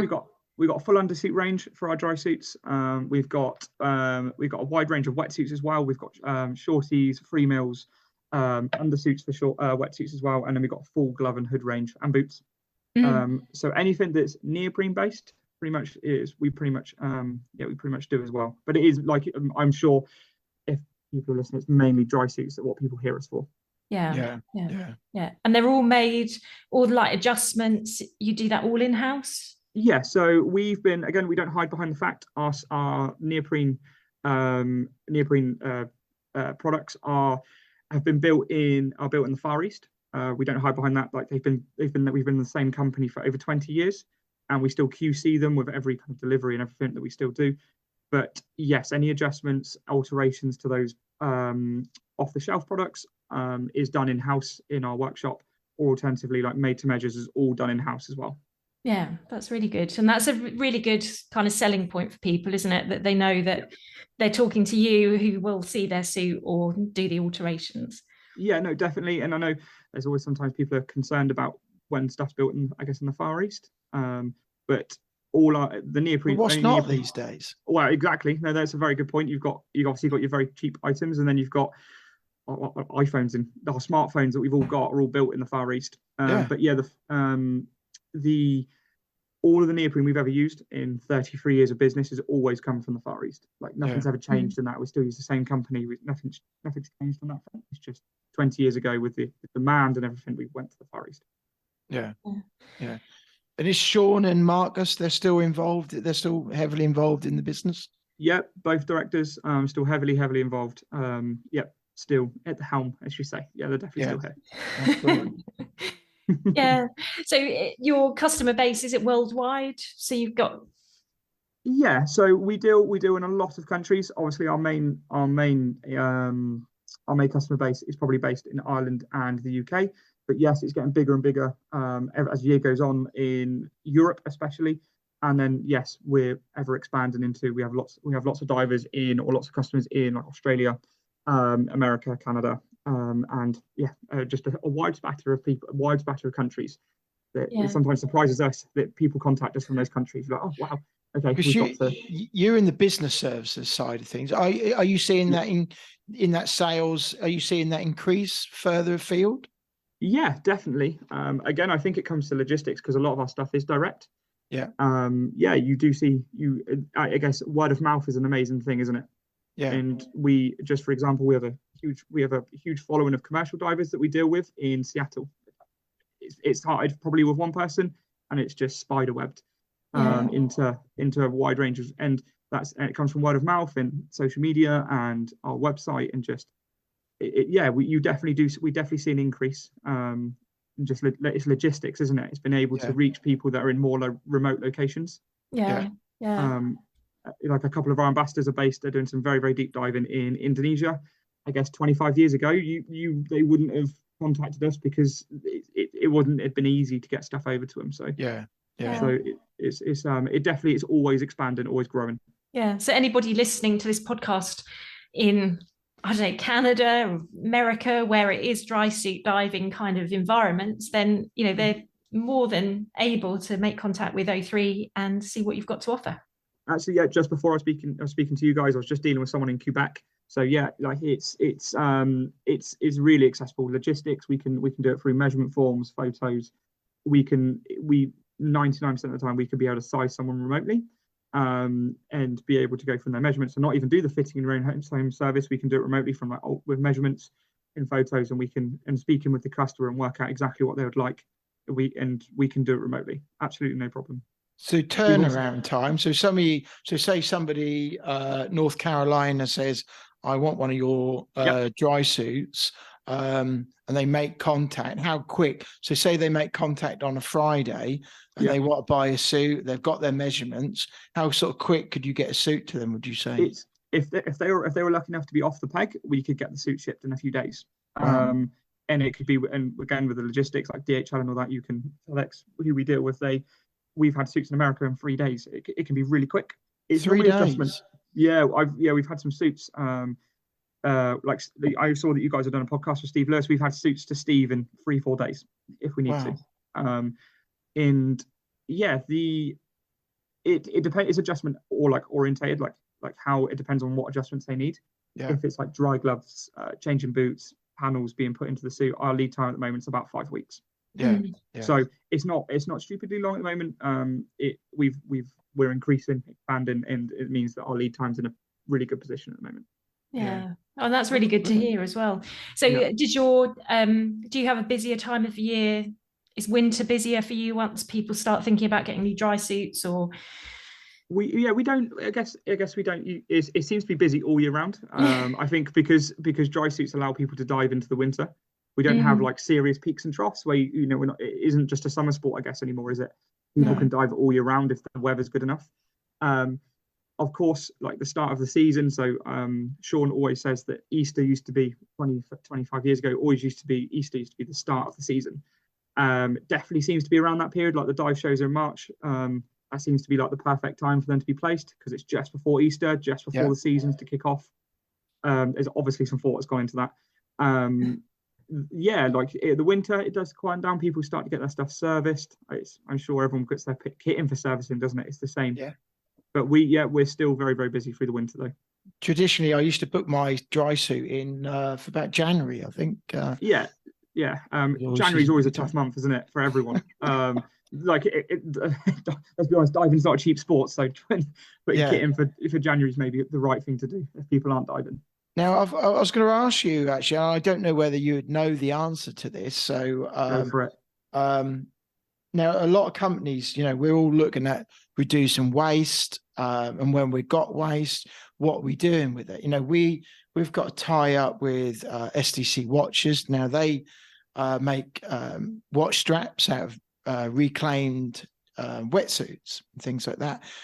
What happens with your waste? Is Othree as a business? Are you looking into your packaging? Reducing plastics in packaging?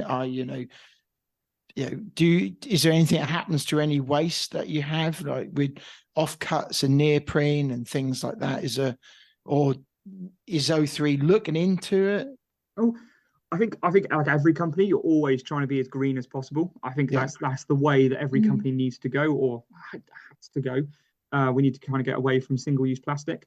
So one of the biggest things is when we got stuff in from the Far East. I don't think they mind me saying is we removed as much single-use plastic, because a lot of the stuff would come in single-use plastic. Yeah. We try and remove as much as we possibly can that doesn't obviously become a detriment to the product. Yeah, we've removed that. Packaging is a good one. One of the biggest things that we've did was we used to use, as everyone, like PVC clear tape to box up our stuff when we ship it out the door. Okay. And it's not until you actually break it down and go, actually, we're using quite a lot of meterage and tape with Yeah, every box that we ship out. So we've now gone to like the gum tape, the paper tape, which is like, I want to use Amazon, that kind of like Amazon tape. We've gone to that. It's definitely more expensive, but it is way better for the environment. That's brilliant. Yeah, we've removed we used like clear packet, you'd clear the single-use plastic bags, anything that comes with, we remove it now. One of the biggest things is we actually used to supply water bottles to people in the shop, like single-use water bottles, about 5-6 years ago. Dry suits, especially in the height of summer, incredibly hot in the shop. So we'd always, do you want some water? And we actually removed that, and we've completely gone green. We've got a cooling machine. We've got like a hot permanent hot water. So we've completely removed ourselves from like proper coffee machines. Oh, brilliant. Packets in and water bottles. We've completely removed ourselves from that. Sorry, I'm rambling on. You've got that smart machine as well. The Jollop. The Jollop. Jollop's a good one. I forgot you about can that get one. refills. So yeah, again, obviously every bottle of Jollop is a plastic bottle. We now do you can fill your Jollop bottle up for like a third of the price of a bottle of Jollop you buy from the shop. If anyone ever comes to the shop, please bring your empty bottles of Jollop and we'll fill it up. We've got a dispenser. Which is really cool. I think most people just like using the dispenser more so than the actual. I think it's just. I was itching to have a go. Yeah, no, 100%. But that's good. But yeah, we've got local businesses in the local area. Neoprene's quite hard to. You can recycle it and turn it into other products, and we've got quite a few local businesses that take some of our offcuts. That sometimes use it for packaging. Like engineering companies, but we've also got some people that are making like dog collars, which is one that stands out. They're making stuff like that out of our offcut neoprene. Oh, that's brilliant. Yeah, so I know that there's some big companies out there that are using a huge push, like I think it's Finisterre in Devon and Cornwall, that make a huge thing on recycled wetsuits. Right. But yeah, there's not. I don't believe, and again, I stand corrected. There isn't like a place where you can physically send neoprene for it to be fully recycled. No. So, but we do sell it to, or not sell it. Sorry, we do give it to people that do use it for other products that try and build stuff out of it. Yeah, and that's great because companies are continually thinking about the environment, and there's always opportunities, that keep coming up of people upcycling things and upcycling like wetsuits. So it's absolutely. We're always trying to, like, as we all should be, we're always trying to be greener. Like, I think the use of plastic in our business is definitely way less than it used to be. That's one of the biggest things. But again, the water bottles is not until you stand back and look at it and go, actually, you can make this way more environmentally friendly, and that's what we've done. You want to put that on your website, because that'd be I think that's a really big plus. That you're doing that. because I think us divers are all really, we love our greenness and being, love the ocean and that, and anything you're doing. And Othree is one of the major names in diving, especially in the UK. That's a really good. We definitely did a post. We've definitely done a few posts about it, especially like the Jollop refills. We've definitely kind of incorporated that. Yeah, when I'm seeing that, actually, as a physical page on our website, again, it's something I'll pass on because it's something I don't think maybe we shout aloud enough about. Yeah, definitely should. It's something that is like every company, I guess, is trying to do. There's always going to be something else, and I guess that's what we've got to strive to. It's never perfection, is it? We're always going to try and become green as possible. Yeah, and that's the way that we should always just be making little steps. Little steps are better than doing nothing. Yeah. Yeah, 100%. Yeah, and we've obviously had packaging delivered and gear delivered from you, and it's always there's not any like plastic bags. It has got that lovely sort of brown tape on, so it is great to see.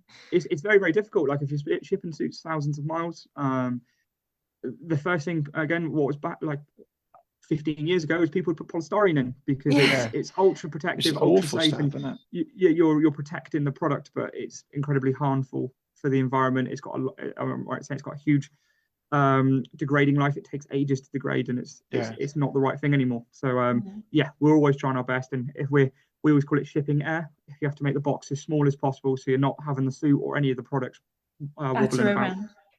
That's how it's got to be done. Yeah, no, that makes sense. So the future for Othree, have you got have you got any new dry suits coming in, or is it just doing what you're doing and trying to do more of your in-house fitting and virtual fitting?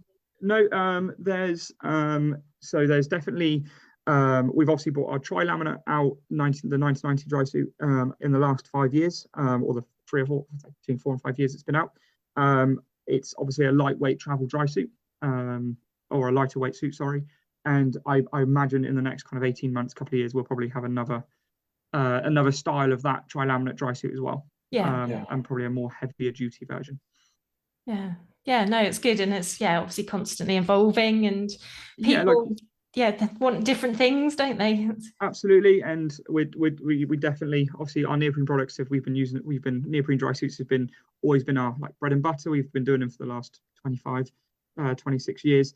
And that will be the neoprene suits aren't going to go anywhere. With some of them, we develop and we change stuff for them, change the patterns, and like the new MF5, which is the new MSF version of the MSF 500 that we did. It's exactly the same material, but that material we've been using for 20 years. The reason we haven't changed it is because it works so well. And I know, Gemma, that's the suit you've been using. It's fantastic. It's really comfy. UK diving. No, it's definitely and I think the more you obviously wear it. It just feels you just get more comfy in it. You do. 100%. Yeah, it's true. So definitely highly recommend Othree dry suits and semi-dries. And semi-dries. I'm a changed man. Come the spring, I'm in it. No, we've got some again. We've got Mike and Rob Thomas. They've used their semi-dries in Wookie Hole, which to the fort it's 12 degrees water. You shudder at the thought of wearing a wetsuit in a cave. No, but when they're 12, walking, I've done 10. Well, you're a braver man than me. 10, when people when people are doing long walks into cave systems or they've actually found that the semi-dry is an amazing bit of equipment that they've used because they're not melting trying to walk into a cave in a dry suit. Exactly. The semi-dries makes it easier. They can have it halfway down. And like you said, it's as always, wetsuits are more flexible. I probably wouldn't go lower than 10, but I have done 10, and that was with the old John, and I put a I thought that was absolutely fine, but I think if I was going deep or if I was going to be in the water for a sustainable time, then I probably would go with my dry suit. But I think if you're just going for a bimble and you're not going particularly that deep, and the water's say no lower than 10, absolutely fine. I think that's it. I think I absolutely agree. Like the semi-dry is a fantastic suit. I always say if someone isn't doing a second dive. So if I'm out on a boat with a BZAC club, or I'm doing 2 dives a day and we're staying out on the boat the whole time, the first dive you'd probably be fine in the semi-dry. If you're finding wetsuits, sometimes cold is such a relative thing. You see it all the time. I'm sure all 3 of us feel the cold differently. For example, Ian diving in a semi-dry to 10 degrees. I'm sure, Gemma, you'd shudder at the thought of that. I personally would. because I do feel the cold, but some people don't. And yes, your first dive is absolutely fine, but it's always the second dive, that wind chill, and that's when a dry suit really, really comes into their own. And that's when you need a dry robe. Wow, this is it. You dry over the top, but it's just maybe wearing. It's like putting a wet hood back on, isn't it? A wet suit sometimes it just cools the body temperature down. Yeah. It does. And we've had it before. We've actually supplied dry suits to people, or customers have taken dry suits to a liveaboard in the Red Sea. And to some people that are diving shorties, it's madness. But there's some people that just feel the cold. Yeah, it's true. It's such a relative thing to that personal diver. Yeah. Where you've got to walk down the high street and someone's walking around in shorts and t-shirt and you're in a big coat. Yes. Some people just don't feel the cold. No, you're right. And everybody's got to feel comfy in the water, and that's one less hurdle that you've got to overcome, because it's there's nothing, there's always going to be hurdles when you're diving or apprehensions. So if you're not feeling the cold, that's fine. I always prefer feeling a bit more cooler and having the flexibility than having loads of underlayers on, and then you feel, oh God, feel like I can't move. And I don't mind being a bit cooler, because you can always swim a bit harder, can't you? It's just, I guess, it just we have some people that just are freezing all year round, and they're wearing like someone's winter layers in the height of summer because they just feel the cold. And then you've got some people that are wearing very, very minimal underneath a dry suit, or I'm going back diving in semi-dry in 10 degrees. But it can be done, and as long as you're warm, comfortable, and it's safe, then it's great. And it's great. Othree have got something for everyone, no matter what their kind of level of feeling the cold or where they're diving as well. Because some people just don't dive in the UK, do they? They just don't. No. Absolutely, and always a lot of questions that we do get is people come to us and go, which suit's the warmest? If you were wearing shorts and t-shirt underneath every suit, the 5 mil is obviously going to be the warmer, because there's more material insulating you and keeping you, and the neoprene's acting is keeping you warm. But the undersuit is so well linked with a dry suit. If the dry suit's wrong underneath the undersuit, it can play havoc with buoyancy. It can you can be too warm, too cold, and it's why we've got 2 different types of base layers to go with our neoprene suits and our tri-laminate. So you can layer up and wear the right base layers underneath to keep you warm. It's always something to consider when, especially buying a dry suit, is that the base layer needs to be the right base layer for that dry suit as well. And it also says that people don't go, it's not an advisable thing to just go online and say, oh, don't have that dry suit. You're specialists in the industry, and you've got all that history and knowledge that people, if they're new to diving, you can help. And it's free, isn't it? It's part of your absolutely service. And it's not even kind of like a sales tactic if they're buying one of our dry suits to say you need to buy one of our undersuits. It's more just to maybe to slow the process down slightly and think about actually what base layer am I wearing underneath.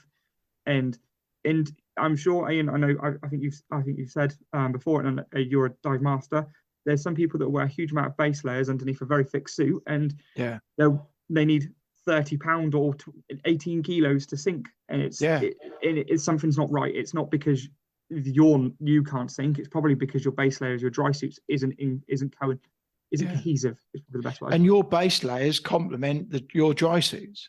Yeah, absolutely. They're a whippable layer. They're flexible, so they're designed to be under neoprene dry suits. So they're designed to give you as much flexibility under neoprene dry suits as possible. No, it's great. So if people want to find out more about Othree, where's the best place? Is it your website, or is it better website? We've got a few. Sean and Marcus are quite passionate on our Othree support, or on Othree World.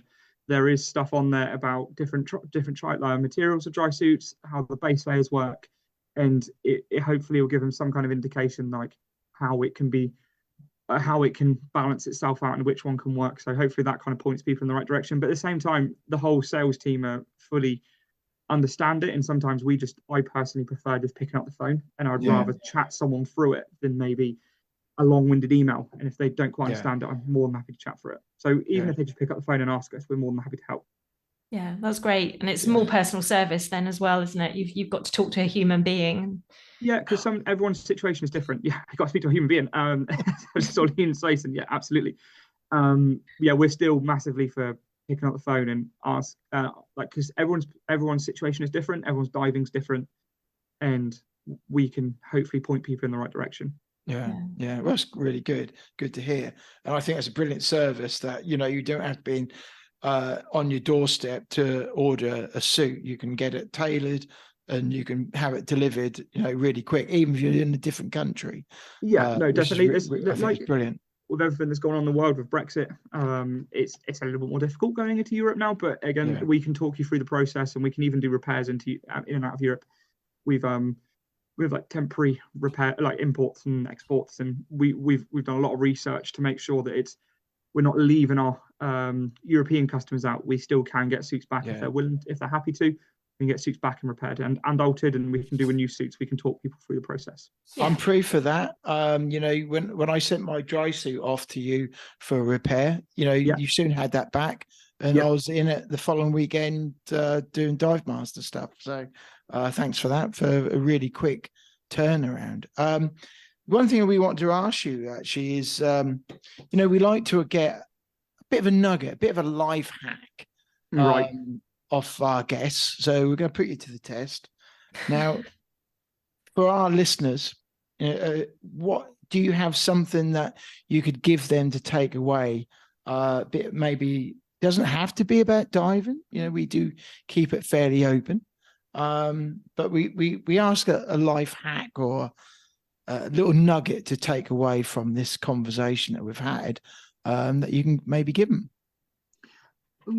You've put really on the spot. You didn't prep me for this. The two things, I tell you what. So it will be dry suit related, just because obviously keeping the theme. So one of the things that is always I hear Marcus and Sean always say, so obviously with all their experience, both been in the industry for 40 years, is dry suit diving should be enjoyed, not endured. So it should be an extension of your diving. It shouldn't be something that you go, oh, I have to put that dry suit on. It should be, I'm wearing that dry suit so I can enjoy this amazing dive. And that's always been their stance. Is yes, like I said before, we'd always want to be in the Caribbean diving in shorts and t-shirt, but it's not always an option. So having to wear a dry suit that's incredibly comfortable, fits you well, and it's just an extension for yourself. That's kind of what they've always taught us. And also getting in and out of a dry suit. I know you guys have no problem getting out of dry suits, but one of the biggest things people are always amazed by is a couple of techniques to get in and out of the dry suit. And one of the biggest things, when you're trying to get your wrists out, everyone's pulling on the wrist trying to get out. If they pull the suit down first in the stomach, so you kind of trap your arms by the zip, let the forearm fold over and grab the forearm instead, you would fly out of the wrist seals. And people are always amazed by this technique. So if you can't if you can't vision what I'm saying, it's on our website. There's a YouTube link. Someone have a look, and it's an old diver who dives here, Jeff. He's been diving for 50 years, and he shows you how to do it properly. Yeah, brilliant. And I must say, when I came and had the fitting for my dry suit, the other Tom, he said, you know, he gave kind of really good instructions on, you know, how to get into it and get the everything on, and that worked a treat. So that's always two things that people are always amazed with. So those two things. Well, we'll put the link to the YouTube channel in our show notes, and then I'll send it to you guys. I'm 99% confident it's on the website, but if not, people always, because Jeff's a local guy and he comes in and people say, it's the guy from the dry suit video. So I'll send you the link if you haven't got it. It's famous. Yeah, no, that's good, and it preserves the life of the suit as well. So you're not like on the cuffs. It stops you from having to have it repaired. It's always not a very nice conversation when you have to tell them that wrist seals are broke or a zip's broke. Yeah. And you can save it by just slowing it down a little bit and getting in and out of the suit. Yeah, exactly. Yeah. Brilliant. So the other question we ask a lot of our guests is, if you could go diving with three people, they don't have to be divers, but theoretically, well, I can say it. Theoretically, yes, take them underwater and show them that underwater world. Who would you put on your wish list? Oh, it's a hard one. And this is going to sound really, I'm super excited for my brother and my dad to do some warm water diving. They've never done it. They've only ever dived, and my brother had a great experience diving in some dark British weather and water a few weeks ago, and for them to see infinite viz in Egypt is going to be amazing. So I'm really excited for that. So it sounds really cliche, but that's cool. That's cool. I don't know. I don't really know anyone that would. I guess someone that's never dived before, like someone, maybe a friend here that's never dived off Chesil. We spend just where we live, we spend a lot of time on the beaches here. And some people go, oh, what's over there? And then you tell them. And I think I'd love to see someone's face before when you see something underwater. like a cuttlefish for the first time. It's wicked when you see them.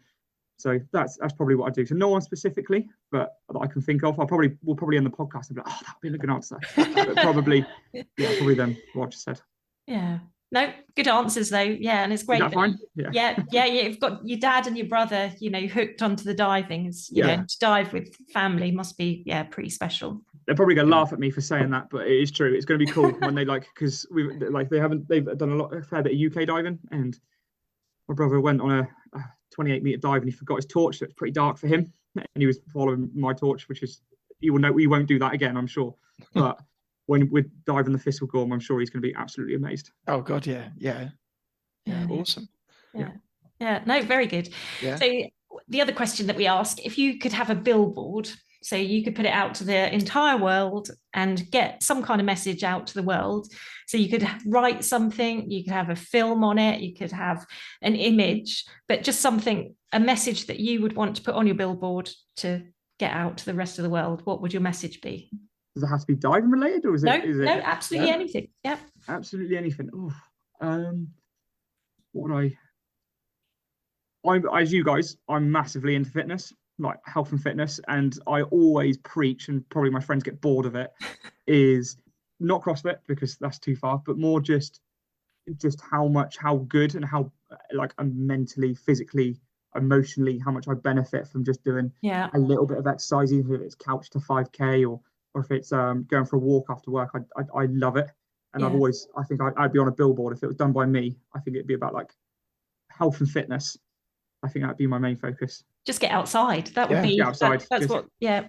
Enjoy. There's so much more than just seeing it on a computer screen, I guess. Get off that sofa. Yeah, get out of your box. Get out away from the laptop, and and it opens up another world. And if people, walking on the beach, they might think, well, I care about that, and I want to, see underwater or go kayaking or go paddleboarding. So so it's definitely very good answers. Yeah, brilliant. Well done. Yeah. Awesome. So again, people, they just need to keep an eye on your social media and your website to sort of learn more about Othree. Yeah, so we got, I can't say too much, but in the 1st of December, we're doing a bit of a Christmas launch. So we've got some things coming up. So we'll obviously social media all of that coming up in 3 days' time. Or when this podcast comes out, the Christmas bundle will be already on the magic of social media. But so that'll be on the 1st of December. We always try and promote a wide range of diving on our social media. Just some people that are doing some pretty cool stuff. There's always some people pushing the boundaries of diving, isn't there, or exploration, which always amazes me personally anyway. But I think that's why we all get into diving, to see what we haven't seen before. Exactly. Cool. Yeah, all new challenges as well. 100%. Yeah, that's been brilliant. We want to say thank you very much as well, to you, everyone at Othree, Sean and Mark's, for all the support that you guys give us as a podcast and in our social media, because it's brilliant, and it's really good, that we've been able to build on that. And, that's really good that you've come here today to talk about it and talk about your diving and talk about Othree. No, absolutely. More than welcome. It's you guys are doing something that's slightly different to what other people have done before. So it takes us, again, we'd always want to be better on social media. It's not something that's our main focus. It's more like customer base that's more focused for us, but it's something that if it opens us up to a bigger range of customers, like you said, if there's people around the world listening that can that weren't aware of the stuff we can do, then amazing. So thank you guys for being a platform that we can speak about it. And we've got the hands-on experience of using your semi-dry and your dry suit as well, and definitely flying the Othree flag. Yes, definitely. So anybody out there, I think you definitely should give Othree a look. Yeah, brilliant. Thank you very much. 100%. Well, what do you think to that? That was really good, wasn't it? Yeah, it was great to finally catch up with Tom and hear about Othree and how they work. Yeah. Othree been about since 1989. Yeah, going a long time. Yeah, and they've got people behind the company that have got so much history in the diving industry as well. And for Tom, you know, he's a youngster, but you can hear his passion and he loves his job, which comes across, you know, and the company comes with a lot of respect. You know, the directors are well known. They're, you know, right from the top down, are well respected in the diving community. And it's great hearing Tom talking about, you know, the products, and the virtual fitting service was really cool. Yes, and obviously it's not just dry suits, it's semi-dries and all the hoods, gloves, and it's thermals. So they are a one-stop shop for getting kitted out to dive in the UK with your dry suits and semi-dries and wetsuits as well.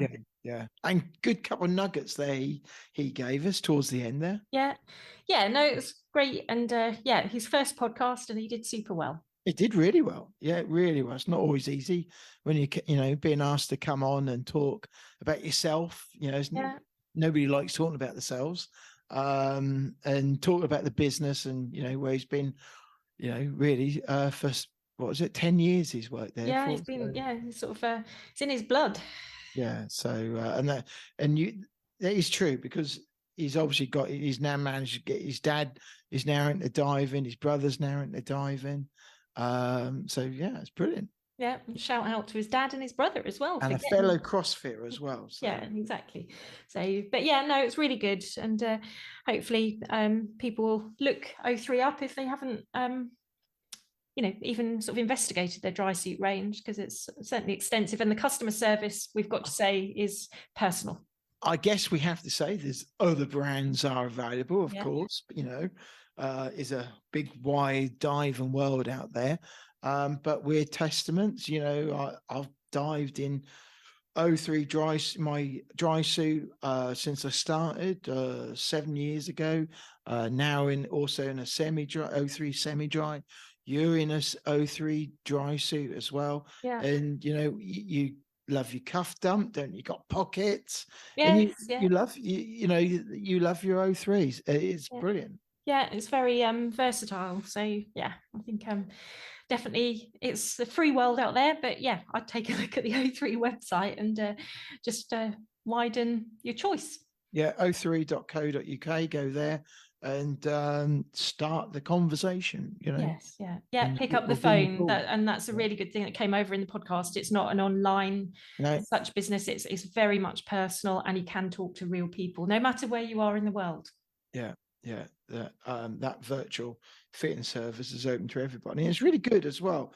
And I thought, you know, I put them to the test a little bit about, you know, if somebody in North Carolina wanted a dry suit there, you know, and it's a Friday afternoon, how quick could you get a suit? You could get 2 suits. We live in a big world, but it is quite small when you in a matter of days. Communication and logistics are very easy going. So the world's got smaller. And also really good to hear about their green plans on what they're looking at, the waste, which are already done by getting rid of plastic tape as well. So we've seen that firsthand in the gear that's come through, you know, on the courier to the house. So. And the tags are cardboard as well, which are good, you know. So it's brilliant. Good to hear. So you know, all good. Let us know what you think, and if you've got any questions about dry suits, obviously you can DM Ian or me and ask about our experiences. Absolutely. We all, when we buy something online or whatever, you know, it's always good to get reviews, isn't it? So if you want a direct review, we will give you some proper honest feedback. We'll tell you, because one of the biggest things, I didn't say it to Tom, but one of the biggest things that always sold it to me was their service. That, you know, and I've heard it from other divers who have long time dived in Othree products, that when there's a problem, they can send the suit off, they can get it fixed and get it back, get it serviced and things like that. It's really important to get your dry suits serviced regularly, you know. So and you can send them off to Othree. They do it all in shop. They don't send it elsewhere, they send it or in shop. So Oh, it's good. But yeah, any questions, put them our way. Yeah. On a personal note, got to say as well, don't forget to leave us a 5-star review. It helps us get found. So, that's a really good way. It's free, don't cost you nothing. Go to iTunes and leave us a 5-star review. Let us know what you think. Yeah. So that was a great podcast. So it was. Have a look at the website. There's plenty more episodes to listen to. But yeah, this was an episode with Othree. It was. And I think that was the BiG Scuba Podcast. It was. So thanks for listening and thanks for downloading. Yeah, thanks for downloading and see you on the next one. Now that does wrap up today's episode of the BiG Scuba Podcast. But if you want to hear more from the podcast, make sure you hit that subscribe or follow button depending on what platform you are listening on. That way you will never miss an episode from us. But if you are listening on Apple Podcasts and did enjoy what you heard today, we would really appreciate it if you head to the show page to leave a 5-star rating and review. It really does help us. If you do, please take a screenshot of that review and send it to us on Instagram, and we'll give you a shout out to say a big thank you. If you have any questions for us or anything that has been mentioned in today's episode, be sure to reach out to us on any of our social media platforms or send us an email. The links are in the show notes. We'll get back to you no matter what. If you have made it to this point in the episode, we both want to say a big thank you for tuning in, and we'll see you on the next episode.